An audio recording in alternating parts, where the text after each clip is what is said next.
OnePlus has unveiled its second handset of 2015, the OnePlus X, shifting the focus to design. That's the message from OnePlus, saying that this device is about offering quality materials and unique finishes. And that's not too far from the truth, as the OnePlus X comes in two versions, the Onyx in black glass and the limited edition ceramic, rather than the plastics that we've seen before. OnePlus X Onyx. The design story then moves on to the rear materials of the OnePlus X. We've seen glass before from the likes of Apple and Samsung, and this is the more typical of the two new devices. The Onyx backplate is cut from a sheet of glass and then polished to a smooth finish.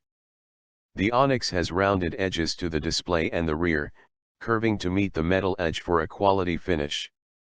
It's very glossy and shiny, and within a few minutes of handling, it was covered in fingerprints. There's no doubt that you'll be regularly polishing this phone to keep it looking its best.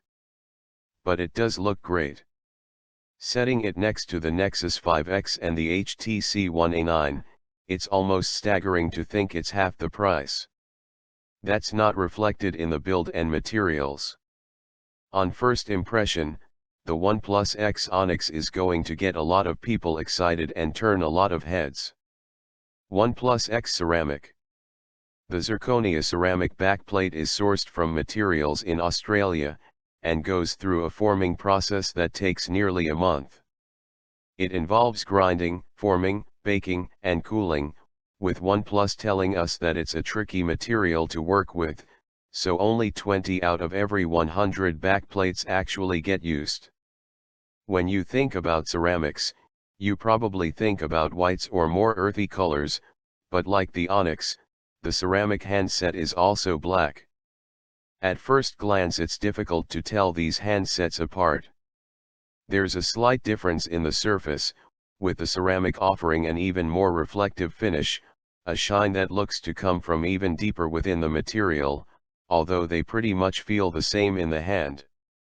For those who look closely, however, you'll find that the ceramic handset is cut at a slight angle towards the edges, looking a little more chamfered compared to the curve of the Onyx.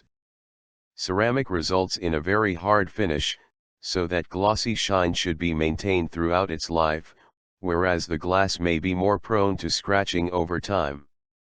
It's too early to judge, however. As they say, time will tell. There's a difference in weight. The Onyx weighs 138 grams and the ceramic is 160 grams. You'll feel that heft when you pick it up, but it's a subtle difference between these devices. The ceramic might impart a higher sense of quality, but there's a chance that only you'll know about it. That might be a moot point, however. With the Onyx priced at £199 and the ceramic at £269, neither of these handsets is expensive. The real value of the ceramic, perhaps, is that only 10,000 will be made, so it might be hard to get one. Some will say it's a waste of money, others will say that it's an unquestionable necessity.